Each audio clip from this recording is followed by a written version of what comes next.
नमस्कार, स्वागत है आपका एबीपी न्यूज में। आप देख रहे हैं घंटी बजाओ, आपके साथ मैं हूं अखिलेश आनंद। एक शिक्षक, एक गुरु का हमारे जीवन में कितना महत्व होता है, इसका अंदाजा इस बात से आप लगा सकते हैं कि वेद पुराणों में भी गुरु को साक्षात पर ब्रह्म की संज्ञा दी गई। गुरु की दी शिक्षा से हमारे जीवन में और समाज में आमूलचूल परिवर्तन आता है। आप सोचिए, एक गुरु जो शिक्षा के जरिए इतना कुछ दे सकता है, अगर वही दुखी हो, अपनी रोजमर्रा की जरूरतों के लिए जद्दोजहद कर रहा हो, तो क्या हम उनसे शिक्षा की उस गुणवत्ता की उम्मीद कर सकते हैं जो इंसान के विकास के लिए बहुत जरूरी है? आज की तारीख में उत्तर प्रदेश से लेकर पंजाब, दिल्ली, बिहार, एमपी, राजस्थान तक के शिक्षक खुद अपने हाल से बेहाल हैं। 2 जून की रोटी के लिए संघर्ष कर रहे हैं। काबिलियत होने के बावजूद उन्हें नौकरी नहीं मिल रही। कोई 10-10 सालों से नौकरी कर रहा है लेकिन परमानेंट नहीं हो पा रहा, किसी को सैलरी नहीं मिल पा रही। तो आज घंटी बजाओ में इन्हीं शिक्षकों की दास्तान हम आपको दिखाने वाले हैं। चुनाव आने पर ये वोट बैंक तो बन जाते हैं, लेकिन कोई इनकी सुध क्यों नहीं लेता? नवजोत सिंह सिद्धू पंजाब के टीचर की हड़ताल में नहीं जाते, लेकिन दिल्ली के टीचरों के बीच पहुंच जाते हैं। इसी तरह केजरीवाल दिल्ली के टीचरों की सुध नहीं लेते, लेकिन पंजाब जरूर पहुंच जाते हैं। वहीं यूपी में पिछले 5 महीनों से धरने पर बैठे शिक्षकों को सरकार अनदेखा, अनसुना कर रही है। आज आपको दिखाएंगे यूपी के बेरोजगार शिक्षकों का दर्द। हमारी रिपोर्ट देखिए और शिक्षकों की बदहाली के लिए जिम्मेदार सरकार के खिलाफ 8422-840000 पर घंटी जरूर बजाइए।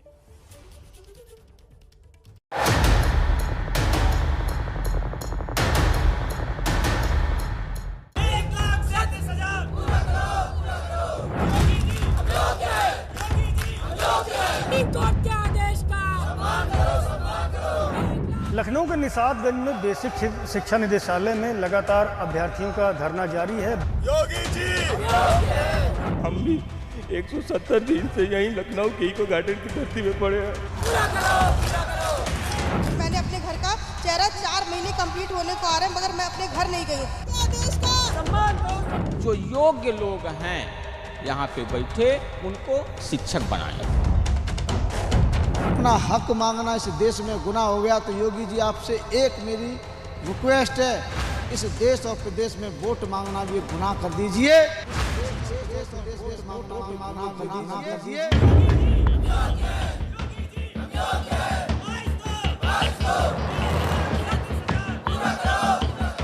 नई नौकरियां नहीं निकाल पाना एक बात है, लेकिन नौकरियां होते हुए भी लोगों को बेरोजगारी की मार खाने के लिए छोड़ दिया जाए तो सवाल तो उठेंगे। उत्तर प्रदेश में यही हो रहा है। हजारों की संख्या में योग्य शिक्षक सड़कों पर वो नौकरी की मांग करते हैं तो पुलिस उन पर लाठियां बरसा देती है। जानवर के साथ भी ऐसा व्यवहार नहीं किया जाता है जैसा ये योगी सरकार ने हमारे साथ। ऐसी जगह चोट लगी है सर, हम क्या बताएं, नहीं दिखा सकते आपको। बहुत पीड़ा है सर। ऐसा एक बार नहीं हुआ, पिछले 5 महीने में कई बार इन बेरोजगारों के साथ ऐसी बर्बरता की गई है। हमारी एक महिला साथी थी, उसमें पुलिस वाले ने उसके अपने जूतों से, पैर से उसके पेट पे इतनी लातें मारी सर, उसका मिसकैरेज हो गया। 5 महीने की वो प्रेग्नेंट थी वो, लेकिन इन्होंने इतना उसको मारा है कि उसका मिसकैरेज हो चुका है। लेकिन बार बार मार खाकर भी ये अपनी मांग पर अड़े हैं, क्योंकि इनका दावा है कि ये सिर्फ अपने संवैधानिक हक की लड़ाई लड़ रहे हैं।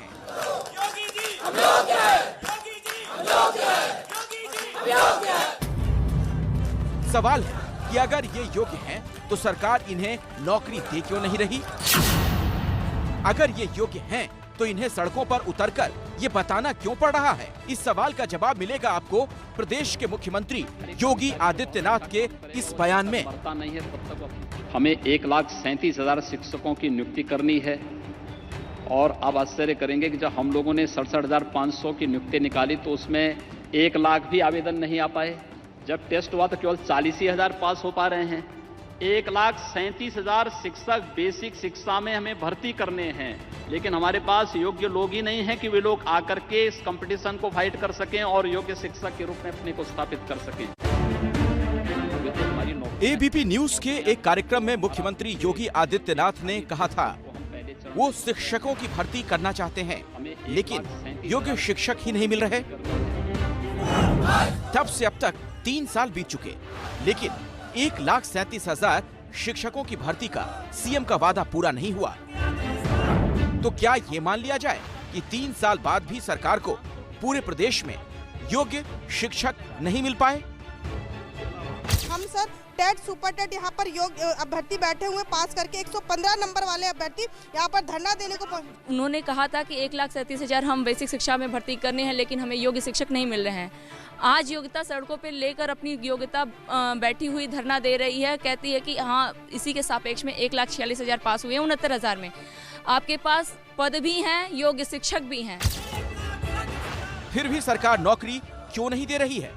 यही सवाल है इन हजारों शिक्षकों का जो अपना घर बार छोड़कर यहाँ डटे हुए हैं। 1,37,000 जो मजबूरी हो हमारी मांगे पूरी हो। ये लखनऊ का निशातगंज इलाका है, जहाँ 21 जून से उन बेरोजगारों का धरना चल रहा है जिनके पास शिक्षक बनने की पूरी योग्यता है, लेकिन सरकारी नियम कायदों के कारण उनकी नियुक्तियां नहीं हो पा रही। इसीलिए अपनी मांग मनवाने के लिए इन्हें पानी की टंकी पर चढ़ना पड़ा। 1,37,000 उत्तर प्रदेश में शिक्षक की नौकरी के लिए कई सारे अभ्यर्थी प्रोटेस्ट कर रहे हैं, अलग अलग जगहों पर कर रहे हैं। निशातगंज में पानी की टंकी पर 3रे माले पर एक महिला है जो टंकी के ऊपर ही बैठी हुई हैं, वहीं रह रही हैं और प्रोटेस्ट है। किन मांगों को लेकर पहले वो दिखाने से पहले मैं तस्वीरें दिखाऊंगा। हम इस समय 3रे माले के पास मौजूद हैं, ऊपर ही वो रह रही हैं, ऊपर ही खाना पीना सब है। खाना कैसे पहुँच रहा है देखिए, रस्सी से बांधा हुआ एक जो झोला है वो नीचे जाता है, उससे खाना आता है। ऊपर ही वो बैठी हुई हैं। हमारे शिखापाल पिछले 4 महीने से अपने घर नहीं गई। उन्होंने इस पानी की टंकी को ही अपना ठिकाना बना लिया है। शिखा ने हमें बताया कि उनके इस विरोध की वजह और उनकी मांग क्या है। मैं बताना चाहती हूँ कि 2017 में माननीय सुप्रीम कोर्ट द्वारा शिक्षा मित्रों का समायोजन रद्द किया गया था। उससे जो 1,07,000 सीट वैकेंट रह गई थी उसको 2 क्रमागत भर्तियों में भरना था। पहली वैकेंसी थी 68,500 की और दूसरी वैकेंसी जिसमें हमने पार्टिसिपेट किया था 2018 में वो है 69,000। तो सर हम लोग 69,000 के पीड़ित कैंडिडेट है। मैं बताना चाहती हूँ कि 68,500 में जो सीटें वैकेंट रह गई थी शिक्षा मित्र और BTC वालों ने उसमें पार्टिसिपेट किया था। उनकी 26,211 लमसम सीटें जो वैकेंट थी उसको इन्हें आगे हमारी 69,000 में कैरी फॉरवर्ड करना था, बट सरकार द्वारा उनको नहीं फिल किया गया। बस हमारा प्रोटेस्ट उन्हीं सीटों की मांग पे है। शिक्षक भर्ती का ये मामला काफी उलझा हुआ है। एक मांग है कि 69,000 शिक्षकों की भर्ती प्रक्रिया में जो छूट गए उन्हें पहले से खाली पड़े 26,000 पदों पर योग्यता के आधार पर नियुक्त किया जाए। दूसरा मामला आरक्षण से जुड़ा है। पिछड़े वर्ग के अभ्यर्थियों का कहना है कि 69,000 शिक्षकों की भर्ती में आरक्षण के नियमों की अनदेखी की गई। सरकार का कहना है वो मेरिट के आधार पर ही नियुक्तियां कर सकती है। अभ्यर्थियों का कहना है कि मेरिट तय करने के पैमाने सरकार ने ही बदल दिए।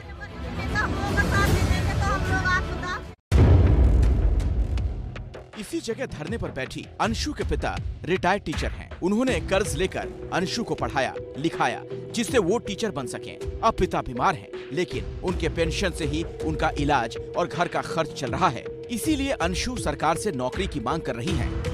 कब तक हम लोग उनके ऊपर डिपेंडेंसी रखेंगे? इस उम्र में आके लगभग नियर अबाउट 30 के आसपास हम लोगों की एज होने जा रही है। इस उम्र में भी अगर रोजगार नहीं मिलेगा, हम लोगों को पिता को देना चाहिए, पिता से हम लोगों को लेना नहीं चाहिए।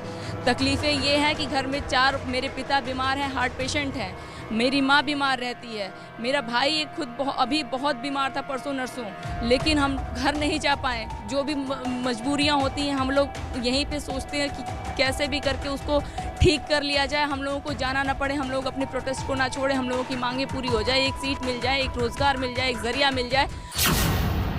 ऐसा ही एक धरना लखनऊ के इको गार्डन में भी चल रहा है। ये वो अभ्यर्थी हैं जिनका आरोप है कि 2019 की 69,000 शिक्षक भर्ती में आरक्षण के नियमों की अनदेखी की गई, जिसकी वजह से पिछड़े वर्ग के लोगों का हक मारा गया। मतलब OBC आरक्षण और SC आरक्षण जो 21% कुछ देना था और 28% कुछ हम लोगों को देना था, वो उन्होंने लागू नहीं किया है। हम लोगों का हक मारा गया है, हमारे मुंह से निवाला छीना गया है। 9वें महीने में लास्ट टाइम में मैंने जाके पेपर दिया और जब मेरे अच्छे मार्क्स आए तो मेरी उम्मीद जग गई थी कि अब मेरे दुख के दिन कटने वाले हैं। प्रयागराज की रहने वाली मुक्ता के आंसू नहीं रुक रहे। उनकी 2 बेटियां हैं, पति एक दुकान में काम करते हैं। घर चलाने के लिए गर्भवती रहते हुए वो शिक्षक भर्ती परीक्षा में शामिल हुई। उनका आरोप है कि आरक्षण में हुई गड़बड़ी ने उनके सारे सपने और उम्मीदों को चकनाचूर कर दिया। हमने कहीं भी अपनी मांग रखनी चाहिए। इस आताताई सरकार ने हम लोगों को इतनी लाठियां चलवाई हैं कि शायद ही लखनऊ में किसी को इतनी लाठियां पड़ी हो। प्रदेश के हर जिले में ऐसे बेरोजगार अभ्यर्थी मौजूद हैं जो सरकार से न्याय की गुहार लगा रहे हैं। रविवार को इन लोगों ने प्रदेश के बेसिक शिक्षा मंत्री सतीश चंद्र द्विवेदी के घर का घेराव किया।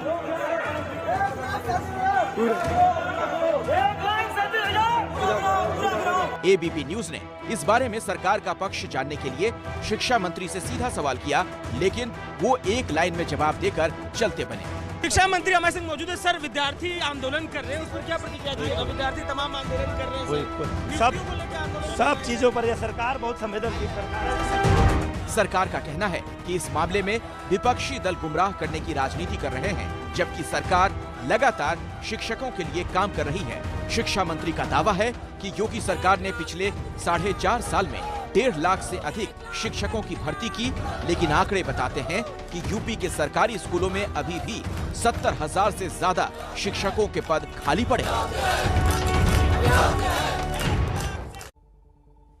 इन बेरोजगार शिक्षकों की कोई सुनवाई नहीं हो रही। आप सोशल मीडिया साइट कू के जरिए भी घंटी बजाओ से जुड़ सकते हैं। इसके लिए आप कू ऐप पर @घंटी बजाओ एबीपी न्यूज हैंडल को फॉलो करें। अगर आप किसी मुद्दे पर घंटी बजाना चाहते हैं या अपने शहर और आसपास का कोई भी मुद्दा उठाना चाहते हैं, #घंटी बजाओ के साथ हमें अपना मुद्दा बताएं और @घंटी बजाओ एबीपी न्यूज को टैग करते हुए पोस्ट करें। पिछले हफ्ते हमने कोरोना से मौत होने पर भी मुआवजा न मिलने का मुद्दा उठाया था। इस पर कू यूजर देवदास माथुर ने अपनी प्रतिक्रिया भेजी है। आप सुनिए क्या कह रहे हैं वो।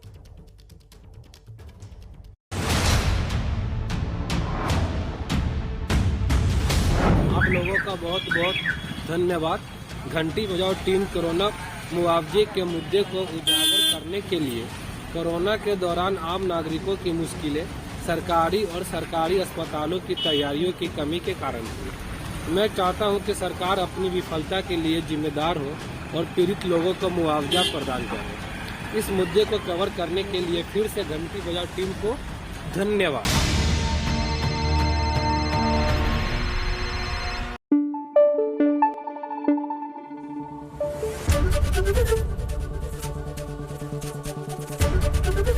एबीपी न्यूज आपको रखे आगे।